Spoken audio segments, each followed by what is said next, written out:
اعوذ باللہ من الشیطان الرجیم بسم اللہ الرحمن الرحیم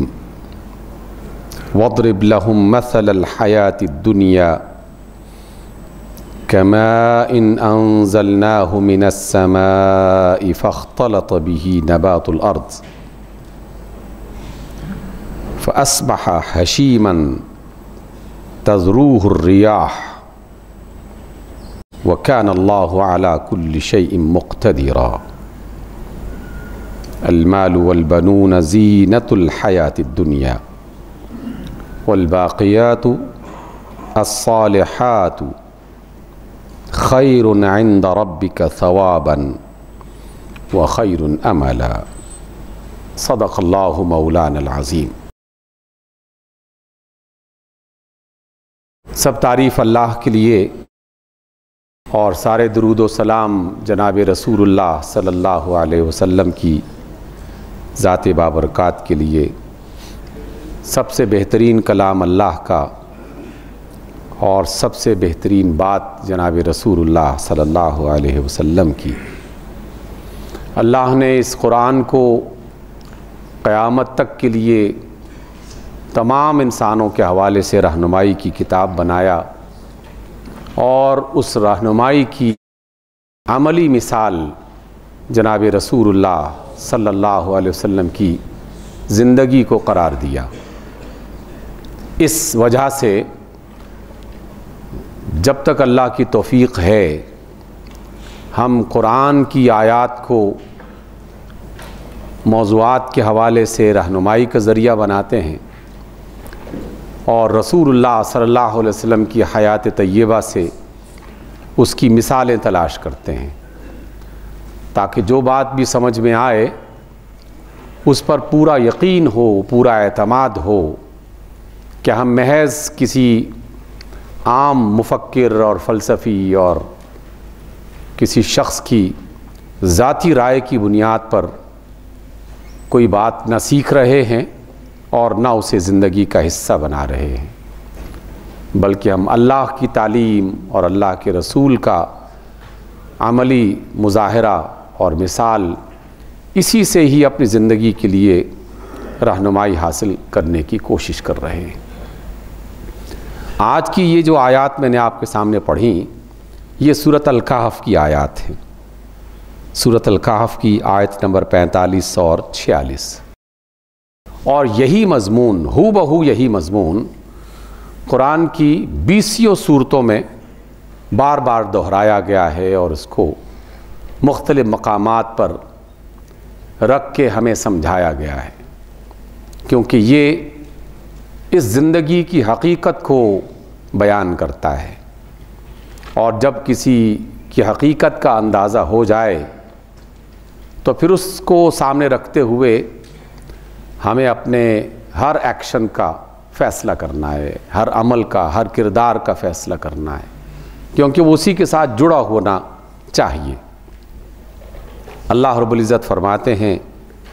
وَاضْرِبْ لَهُمْ مَثَلَ الْحَيَاةِ الدُّنْيَا، اے محمد صلی اللہ علیہ وسلم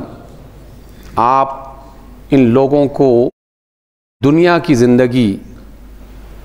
کے بارے میں سمجھائیں، مثال دے کر بتائیں کہ یہ دنیا کی زندگی کیا ہے، کیسی ہے، جو ہمیں عطا کی گئی اور جس میں سے ہم گزر رہے ہیں، اس کی حقیقت کیا ہے،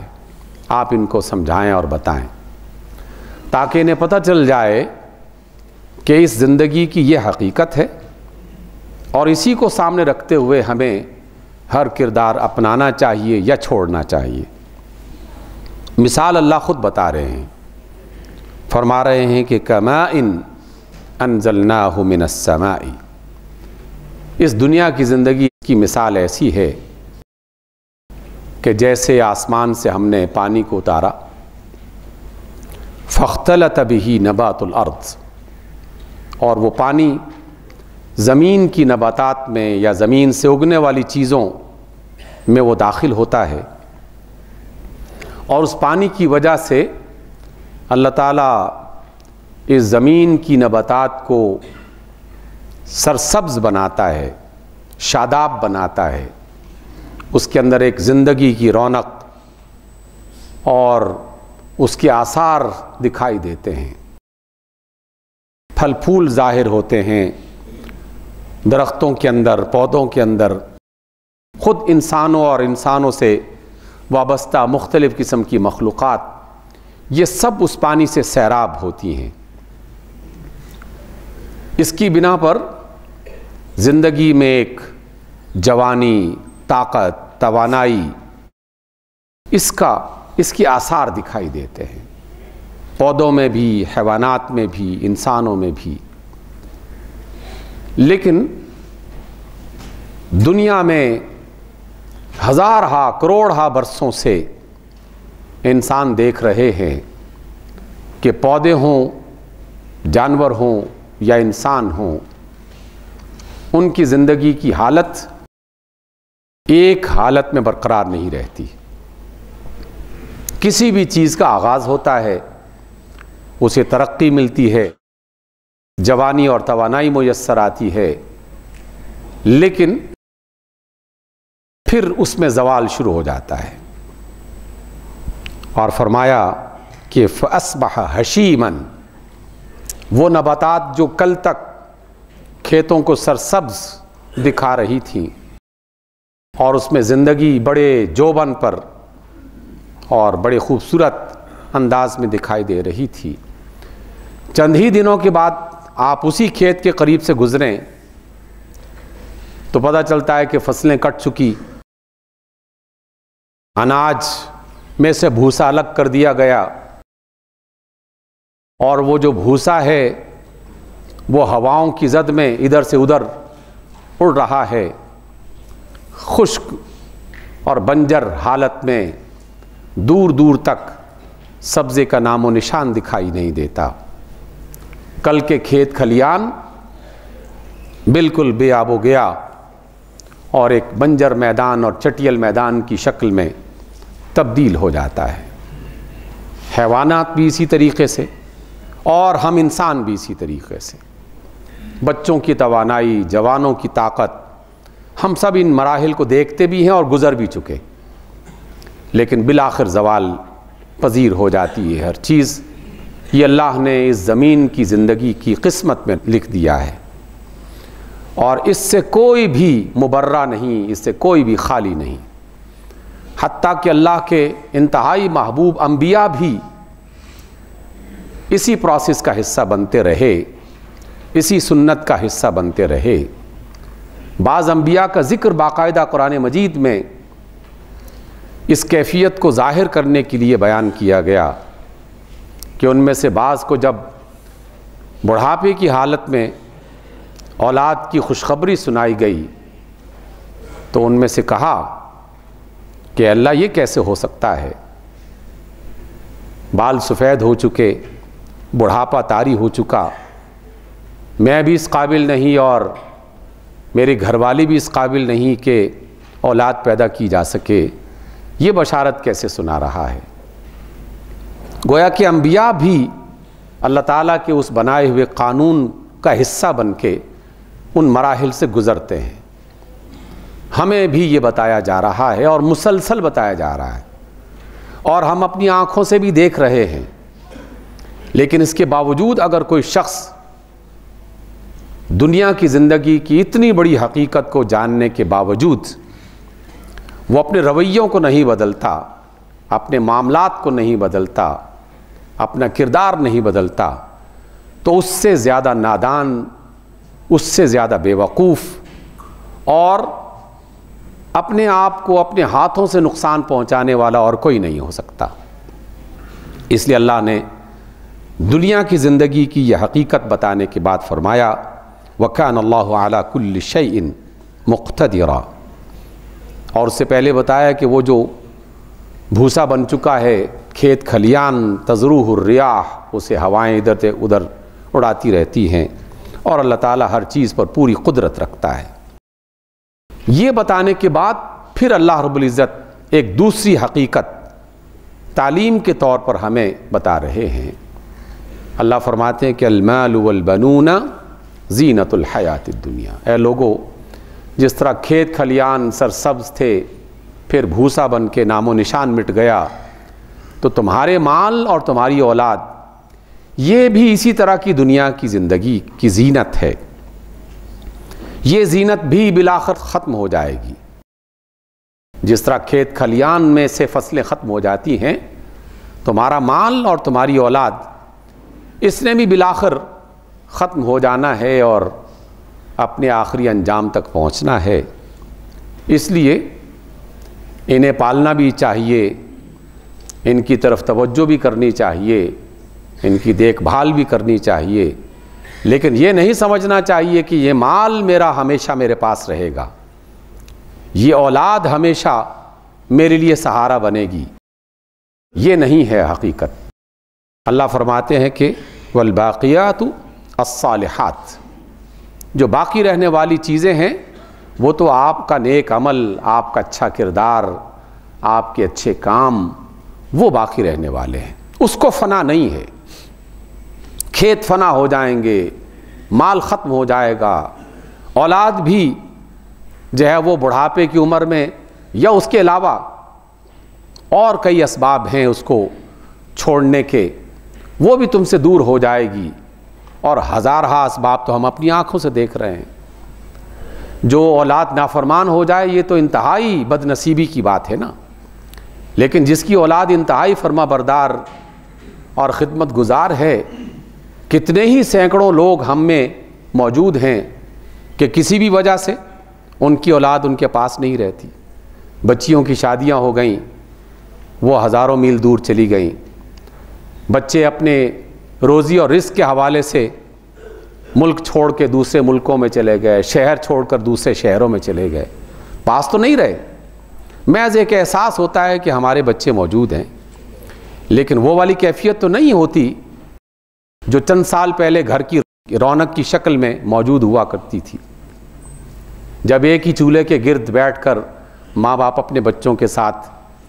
ایک ہی دسترخوان پہ بیٹھ کے کھانا کھایا کرتے تھے. وہ زندگی تو بالآخر ہماری آنکھوں کے سامنے دیکھتے دیکھتے ختم ہو کے رہ گئی. سینکڑوں والدین کو ہم نے دیکھا کہ در و دیوار کو تکتے تکتے آنکھیں ان کی بند ہو جاتی ہیں اور اس بات پر حسرت کرتے ہوئے دکھائی دیتے ہیں کہ گھر کی دیواریں کاٹنے کو آتی ہیں، کوئی گھر میں باقی نہیں رہا. حالانکہ کوئی نافرمانی اور کوئی بغاوت والی کیفیت نہیں تھی. ایک نیچرل سسٹم ہے اللہ تعالیٰ کا، قدرت کا نظام ہے. رزق کی تلاش میں نکلنا ہے لوگوں نے، اپنی حاجتیں پوری کرنے کے لیے نکلنا ہے، اور دیگر اسباب ہو سکتے ہیں. تو اس لیے لوگوں، نہ مال نہ اولاد یہ تمہارا اصل ساتھ دینے والی چیزیں نہیں ہیں. جس نے تمہارا ساتھ دینا ہے وہ میرا اور آپ کا عمل ہے، میری اور آپ کی نیکیاں ہیں، میرے اور آپ کے اچھے کردار ہیں، میرے اور آپ کے وہ خدمت گزاری والے اللہ کی اطاعت میں گزرنے والے لمحات ہیں جس نے کبھی ساتھ نہیں چھوڑنا، بلکہ وہ ہمارے ساتھ سہارا بن کے ہمارے کام آنے والے ہیں. اسی کی بنیاد پر انسان اپنی دوسری زندگی میں کامیاب ہوگا، اور اس دنیا میں بھی اللہ تعالیٰ اسے ایک خاص قسم کی کامیابی عطا کرتا ہے. وہ کامیابی کسی فرنیچر میں، برتنوں کے تنوع میں، اس کی اقسام میں، کھانوں کی اقسام میں نہیں ہوتی، کیونکہ وہ بھی آہستہ آہستہ ختم ہو جاتی ہیں. لیکن وہ کامیابی دنیا کی زندگی کی بات کر رہا ہوں، وہ کامیابی ہے کہ اللہ تعالیٰ ایسے انسانوں کو دل کا اطمینان عطا کرتے ہیں، ایک خاص قسم کا صبر، ایک خاص قسم کا سکون اللہ تعالیٰ ایسے انسانوں کو عطا کرتے ہیں. یہ دنیا کی زندگی میں اسے میسر آتا ہے. اس لیے فرمایا کہ والباقیات الصالحات، جو اچھے کام ہیں بس وہی باقی رہنے والے ہیں. اور یہ جو اچھے کام ہیں خیر عند ربک ثوابا وخیر املا، اپنے اجر کے اعتبار سے، اپنے نتائج کے اعتبار سے، اپنے انجام کے اعتبار سے یہی بہتر ہے. اسی کی فکر کرنی چاہیے. اس لیے جو مال کماؤ اسے حلال طریقے سے کماؤ. جو اولاد اللہ کی طرف سے ملے اس کی تعلیم اور تربیت کا اہتمام کرو. سامعین گرامی، میں نے اپنی گفتگو کے آغاز میں یہ جملہ کہا تھا کہ ہم ہر چیز کو اللہ کی کتاب سے تلاش کرتے ہیں اور اس کی عملی مثال جناب رسول اللہ صلی اللہ علیہ وسلم کی زندگی سے حاصل کرتے ہیں۔ تو ابھی جو میں نے بات آپ کے سامنے رکھی اور ہم سب نے سیکھی کہ دنیا کی زندگی کی حقیقت یہ ہے، اور اس کے بعد مال اور اولاد یہ نہیں باقی رہنے والا، البتہ انسان کا اچھا کردار وہ اس کے ساتھ باقی رہنے والا ہے، اس کی فکر کرنی چاہیے۔ آئیے تلاش کرتے ہیں کہ جناب رسول اللہ صلی اللہ علیہ وسلم کی زندگی میں یہ والی مثال ہمیں کیسے ملتی ہے۔ آپ کو یاد ہوگا ہم نے گزشتہ مختلف جمعے کی ملاقاتوں میں آپ علیہ السلام کی حیات طیبہ کا بھی ہلکا ہلکا ذکر کرنا شروع کیا ہے، اور قدم قدم پر جو آپ کے مختلف ادوار گزرے ہیں زندگی کے، اس میں سے جو حکمت ہمیں مل رہی ہے وہ ہم سیکھ رہے ہیں۔ اس سے پہلے آپ کی ولادت اور آپ کے والدین کا وصال، ان کے انتقال کا ذکر ہو چکا، اور دادا کی کفالت میں آپ کا پہنچنا، لیکن یہاں سے آج کی ان آیات کے حوالے سے ہمیں ایک بات سیکھنے کو مل رہی ہے، اور وہ یہ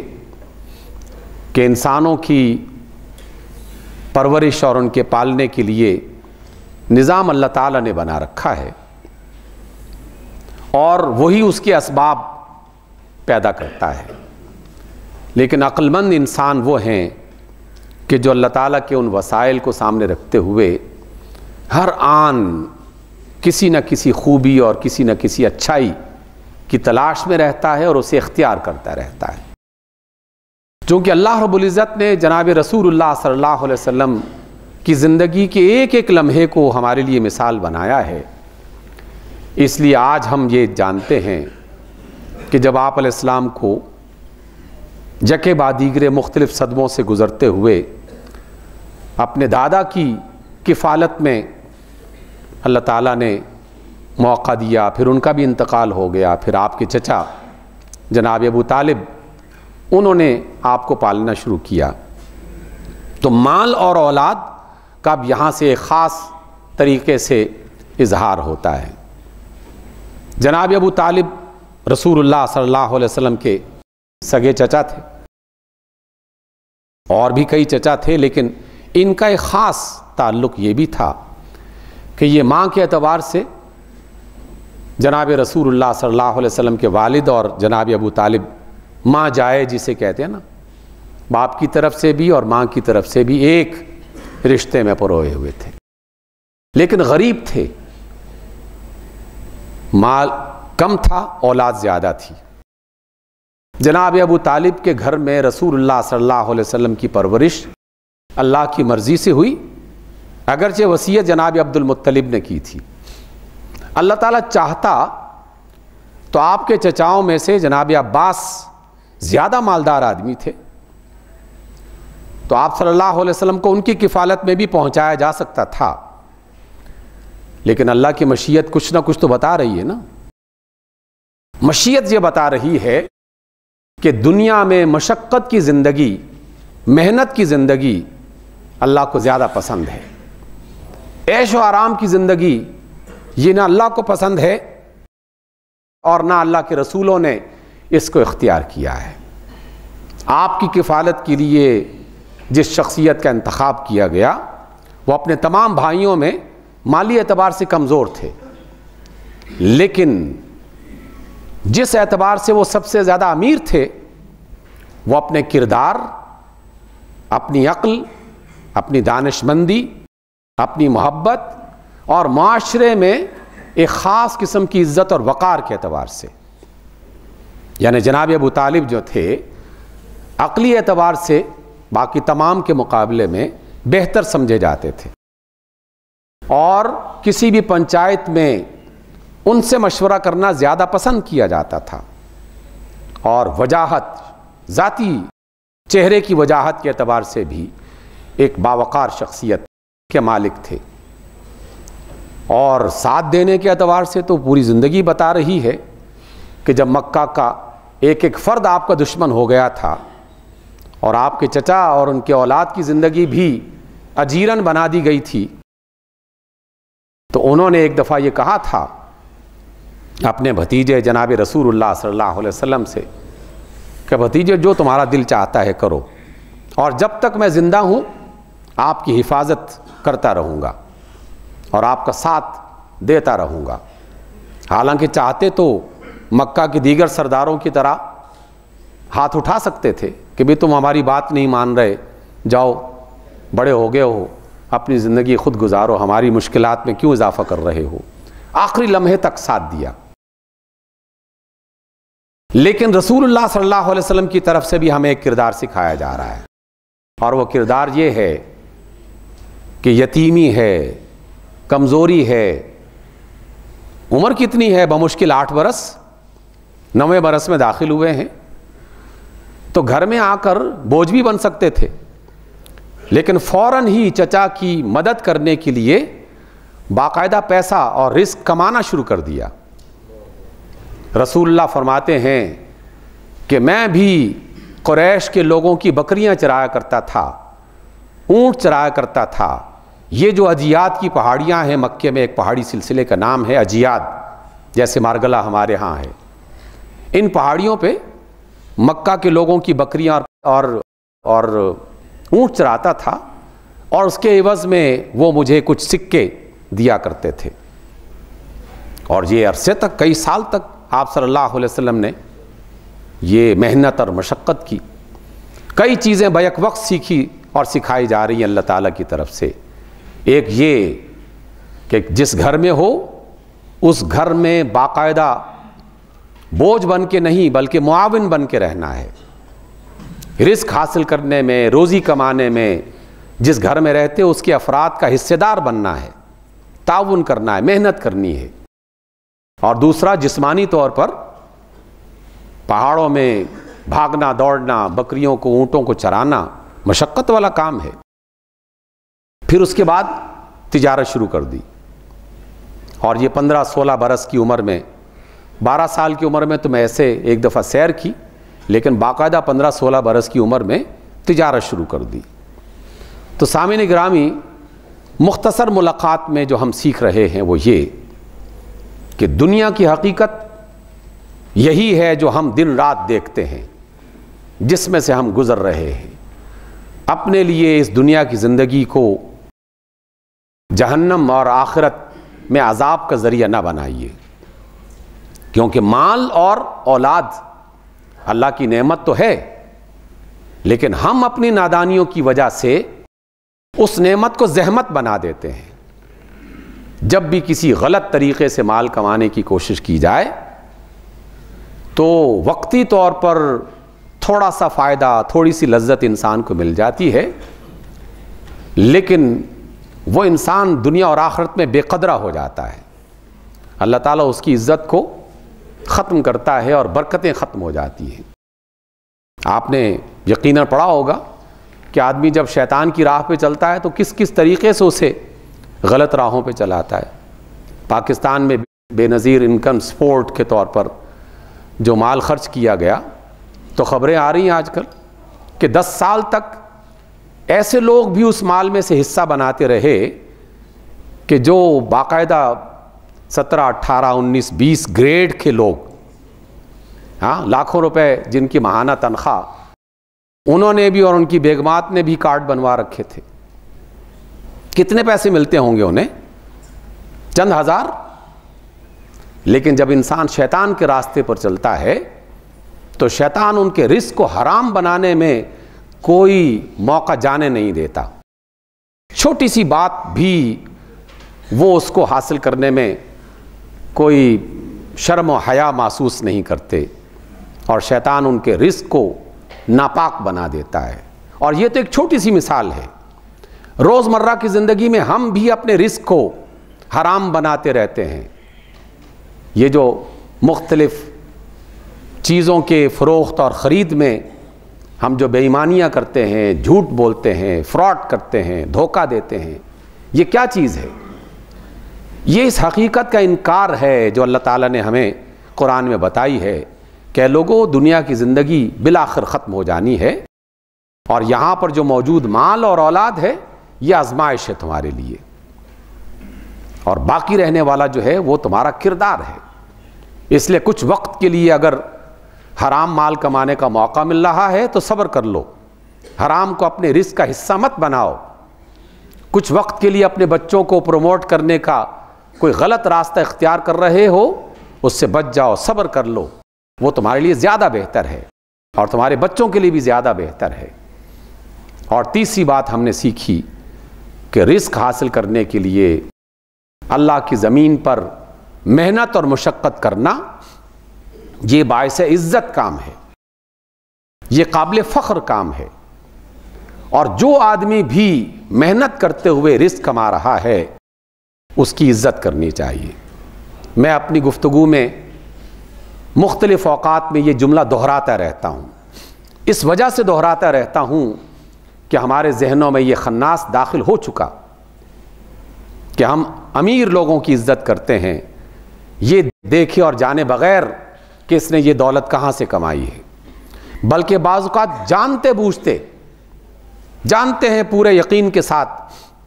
کہ اس نے چوری کے ذریعے سے، فراڈ کے ذریعے سے، ظلم کے ذریعے سے مال کمایا ہے، لیکن اس کی عزت کی جاتی ہے۔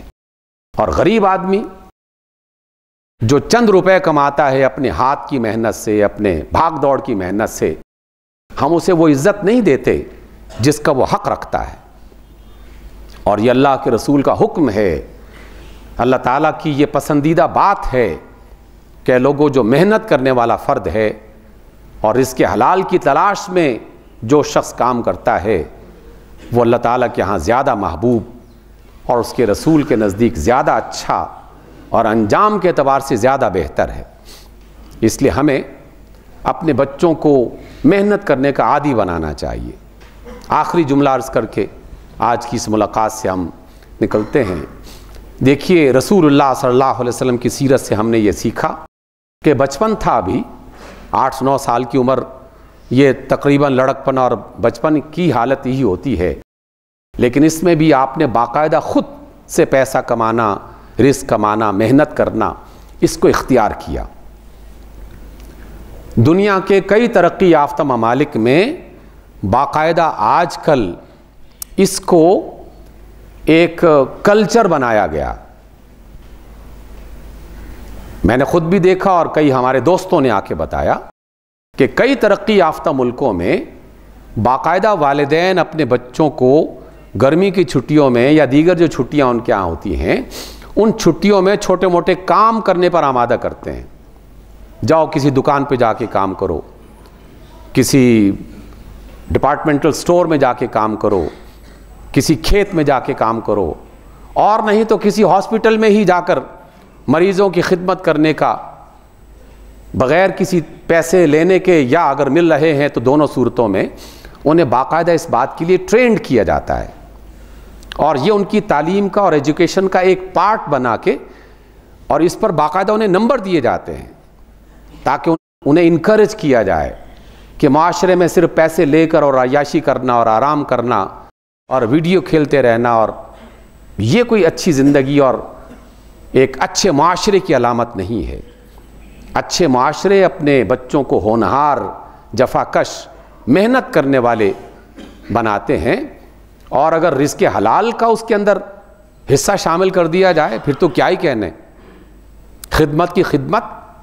اور اللہ تعالیٰ کے اجر وہ بھی، اور دنیا کی منفعت یہ بھی ساتھ ساتھ ملتی ہے۔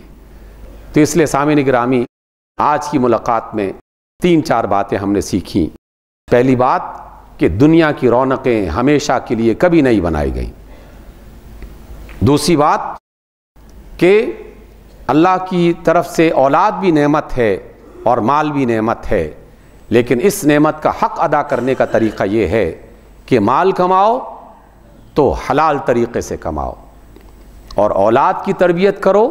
تو انہیں جفاکش، محنتی اور خود اعتماد انسان بنانے کی کوشش کرو، اور اس میں خاص طور پر اللہ کی رضا اور حلال و حرام کی